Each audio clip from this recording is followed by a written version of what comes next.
You just checked your credit card statement, and there it was, a $5,000 balance with a minimum payment of only $75. Your chest unclenched immediately because $75 is doable, maybe even easy, compared to owing $5,000. Ever notice how that tiny minimum payment number never seems to match the panic you should probably be feeling? Today, I'll explain how minimum payments are mathematically designed to trap you in debt for decades, like you're 5 years old. By the end, you'll understand exactly why banks want you to pay as little as possible each month.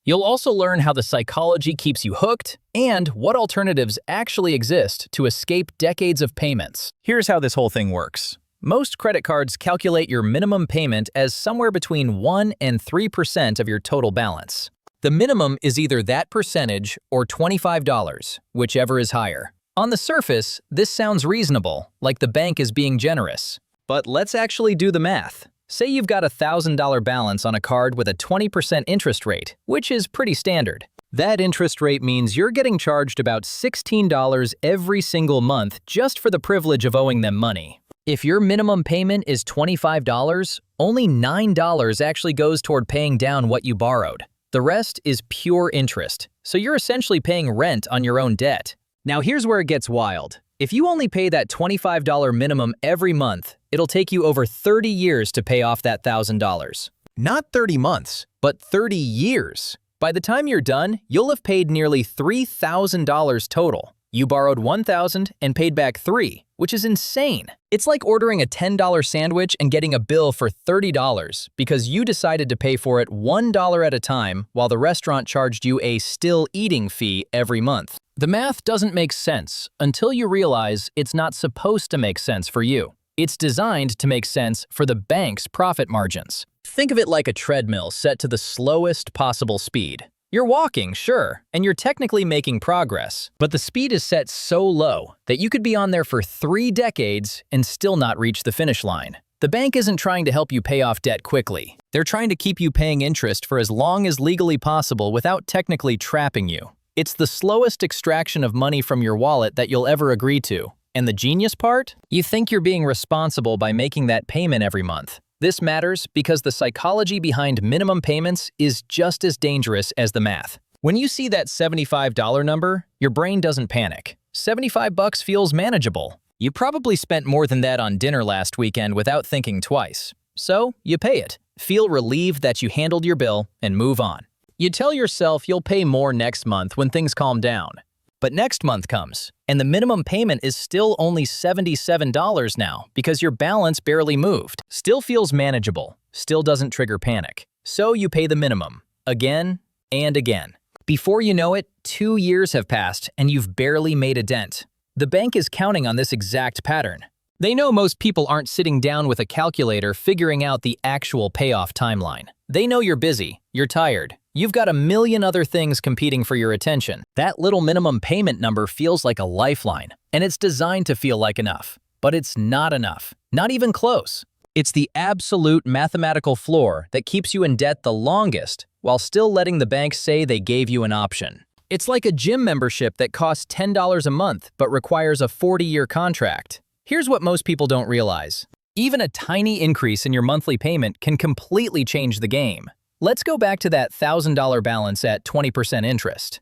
If you pay just $45 a month instead of $25, you'll pay off that debt in under 5 years. You'll pay around $1,400 total instead of $3,000. You just saved yourself $1,600 and 25 years by adding 1 extra Jackson per month. $20 a month. That's literally all it takes. That's the difference between paying off debt before your kids graduate high school versus paying it off after they've had kids of their own. But here's the part that should make you furious. Credit card companies are legally required to show you how long it'll take to pay off your balance if you only make minimums. It's right there in tiny print, usually near the bottom, in a box that says something like, "Minimum payment warning. Go find your last statement right now." For most people carrying a balance, it says somewhere between 15 and 40 years, depending on how much they owe. They're required to tell you this by law because the math is so predatory that the government stepped in. And yet, most people never read it. because it's buried in fine print on a document you're probably glancing at while standing over your kitchen trash can. The credit card industry makes over $120 billion a year in interest and fees, not from people who pay off their balance every month. Those people are called deadbeats in the industry, which is absolutely insane, but true. They make their money from people who carry a balance and pay interest month after month. The longer you stay in debt, the more money they make. The minimum payment isn't a helpful suggestion.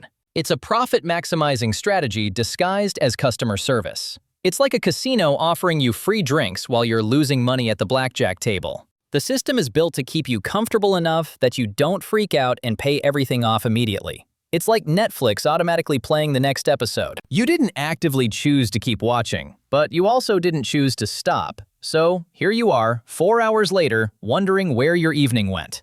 The minimum payment is that autoplay feature. It keeps you enrolled in the debt program without forcing you to make an active decision. You're on autopilot, and autopilot is exactly where the bank wants you. So what do you actually do about this? First, treat the minimum payment like a warning label, not a target. That number represents the least you can pay without getting penalized. It's not financial advice. If you can only afford the minimum this month because something unexpected happened, fine. Life happens, but don't make it your default strategy. Second, even if you can only add 10 or 20 extra dollars to your payment, do it.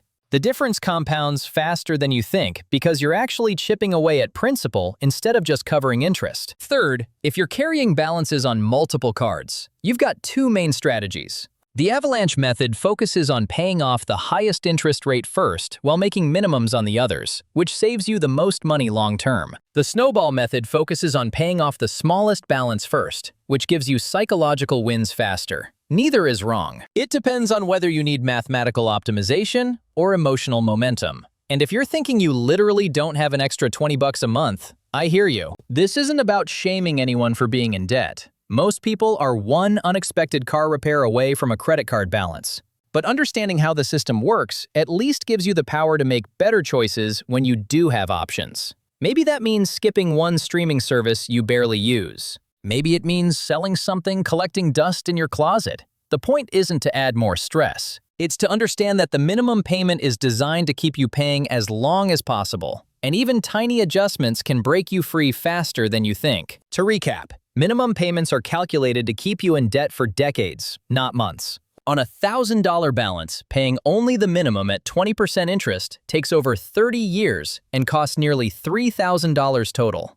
The minimum feels manageable on purpose because it's psychologically designed not to trigger panic. Even adding $20 a month can cut your payoff time from 30 years to under 5. The credit card industry makes over $120 billion a year from people carrying balances, and the minimum payment warning is legally required because the math is that predatory. Treat the minimum like a warning, not advice, and consider whether the avalanche or snowball method works better for your situation. So here's the real question. If you knew that paying an extra $20 a month could save you $1,600 and 25 years of debt, would you still pay just the minimum? Or is it time to stop playing by the bank's rules and start playing by math that actually works in your favor?